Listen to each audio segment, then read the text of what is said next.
Olá, meu nome é Gabriel Lacerda, eu sou médico, sejam bem-vindos ao canal Otimiza. Então, o tema do vídeo de hoje é: seu cérebro ficará doente se você não souber disso.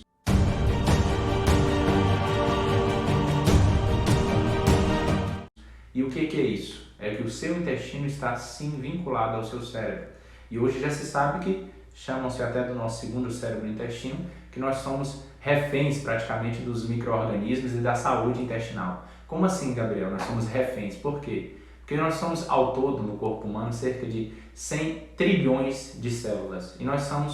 E temos no nosso intestino cerca de 1 quatrilhão de bactérias. Então, ou seja, 10 vezes mais bactérias moram no nosso intestino do que células nós temos no nosso organismo. Faz até a gente pensar quem é que é hospedeiro de quem, né? Quem é que realmente manda. E eu vou te mostrar que o cérebro realmente pode ser mandado um pouco pelo intestino. Isso vem até do fato de que nossos neurotransmissores são produzidos e um deles, muito importante, tem 95% de sua produção intestinal, que é a serotonina, tá? Formado por um aminoácido precursor que a gente chama de 5-HTP.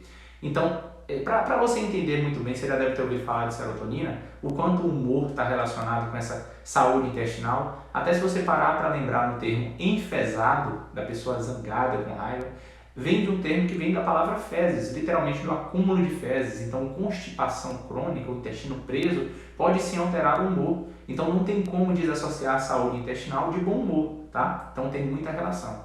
E vamos falar um pouco mais dessa saúde intestinal. Por que eu estou vinculando tanto intestino ao cérebro?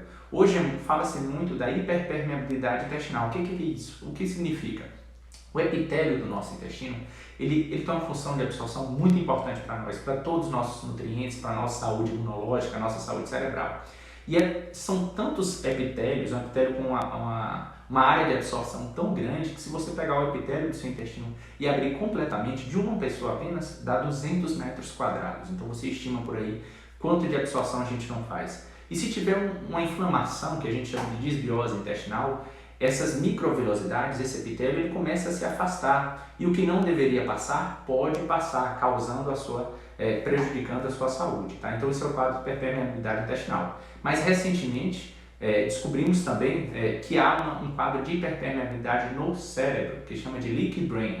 Assim como se chama de leaky gut, quando se tem um intestino hiperpermeável, descobriu-se que a barreira hematoencefálica também pode ser agredida pela inflamação dos alimentos e outros parâmetros inflamatórios que nós falamos aqui, que envolvem muitos outros aspectos da nossa vida. Mas voltando para o nosso intestino, que está vinculado com a sua saúde cerebral, com o seu cérebro.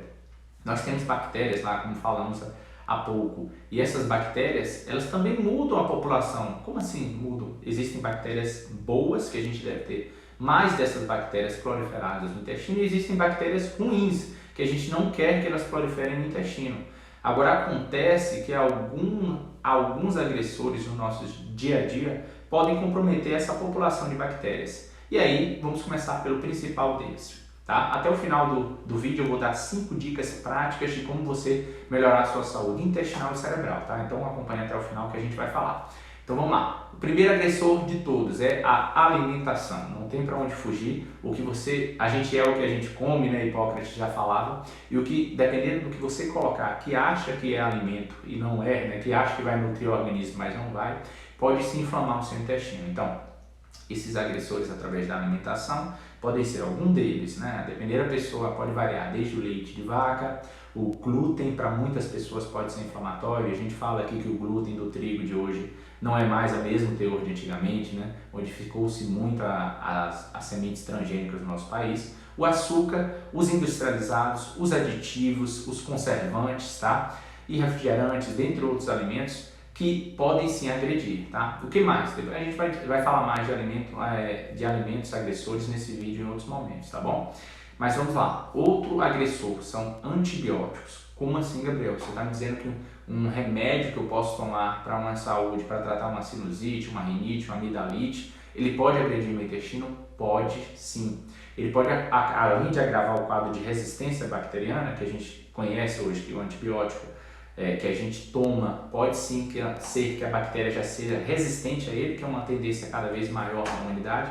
Ele também pode agredir as bactérias do meu intestino, então isso também é um agressor da sua saúde intestinal, tá?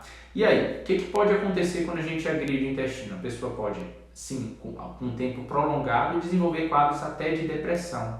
E aí, o que a gente faz geralmente quando uma pessoa toma depressão na medicina tradicional, vai no psiquiatra, você acaba sendo receitado um antidepressivo, que muitas vezes, alguns deles atuam inibindo a recaptação da serotonina, ou seja, para aumentar a circulação, principalmente cerebral, desse neurotransmissor.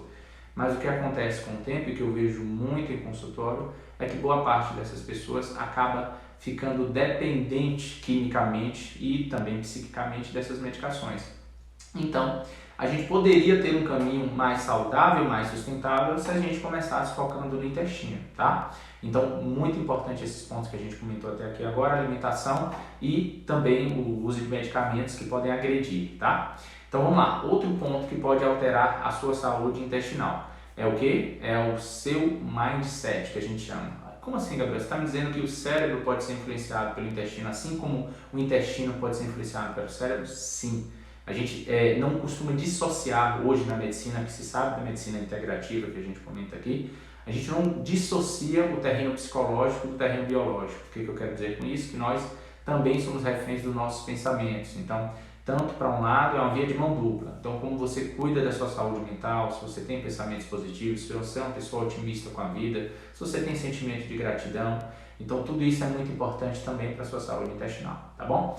Então, vamos para o final do vídeo. Eu prometi 5 dicas práticas de como manter a sua saúde intestinal. Então, vou falar um pouco para vocês aqui dessas etapas, tá? Primeiro, a gente já comentou anteriormente, que é retirar os alimentos inflamatórios. Então, glúten, trigo, industrializados, açúcar, refinados, refrigerantes.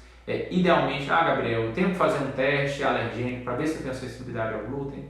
Olha, eu diria que se você acredita que você é uma das pessoas que pode não reagir, pode sim ser indicado. Mas, via de regra, eu prefiro fazer o teste, que a gente chama de teste terapêutico, né? Só que minha terapia é a retirada dos alimentos. Então, retire esses alimentos pelo menos 3 semanas da sua vida e veja como você se sente, tá? Gabriel, o que eu vou comer? É a segunda dica nossa. Introduza o quê?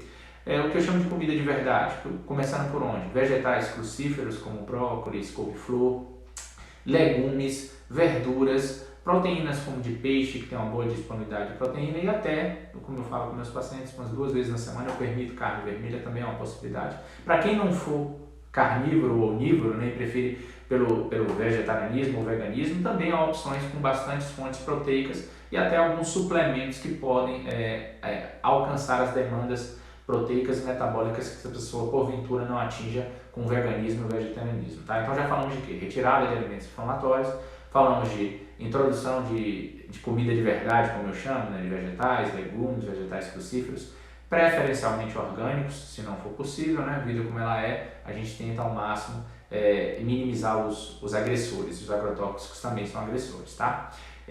Outro é um suplemento fenomenal chamado glutamina, tá? Então, idealmente, todas as pessoas devem tomar glutaminas, tá? Há um pequeno grupo, raríssimo esse grupo, que às vezes por estar com um grau de inflamação tão intenso no seu intestino, que se não for seguida a regra, essa etapa que eu falei de retirar para depois regenerar, que é o que a glutamina ajuda a fazer, a glutamina pode ser no primeiro momento ruim, mas apenas para essa pessoa que não corrigiu a inflamação no organismo, mas no segundo momento, sim, para a vida, é um aminoácido essencial, fundamental na saúde intestinal e também na saúde e regeneração muscular, tá? Outro tópico que nós vamos falar é beba água, tá? Então, como assim, Gabriel? Água? Sim, água é o que eu costumo falar em consultório também. Água é o melhor termogênico que existe. Ele acelera todas as reações do nosso organismo, e inclusive as reações intestinais e peristaltismo, então também para a sua saúde intestinal. Parâmetro prático que eu costumo falar é deixe a sua urina translúcida, transparente, como um parâmetro para não chegar em 2, 3 litros, a depender do corpo, do peso da pessoa e da altura, tá bom? Então já falamos 4 dicas, vamos para a última dica, que é faça uso de probióticos, pelo menos por um período, já que se você acredita que tem essa alimentação inflamatória que eu falei, do trigo, do pão, das massas e todos os outros alimentos inflamatórios, faça uma reposição por pelo menos 2 meses com probióticos. E aí, quais cepas? Hoje nós temos algumas no mercado que incluem os lactobacilos, os bifidobactérios, que são as principais constituintes bactérias boas. Então, uma reposição à noite ou pela manhã em jejum, ou à noite após a última refeição, por cerca de 2 meses, seria o suficiente para você conseguir uma saúde intestinal inicialmente, tá bom? Pessoal, então Foi isso, esse foi o nosso vídeo, tá? Bem direto ao ponto, então seu cérebro está sim vinculado ao seu intestino, cuide da inflamação intestinal para você poder ter sob controle a inflamação cerebral, tá bom? E a gente vai falar muito mais de intestino, de alimentos, de cérebro nesse canal, tá bom? Então fica a dica aí, agradeço se vocês gostaram, peço que curtam, compartilhem também com as pessoas que vocês acreditam que devem ouvir essa mensagem e coloquem também aí nos comentários se vocês gostaram, sugestões de outros temas também, tá bom? Pra gente ir sempre aqui preenchendo de acordo com o que for trazer saúde para vocês, tá? Muito obrigado, otimiza e até a próxima.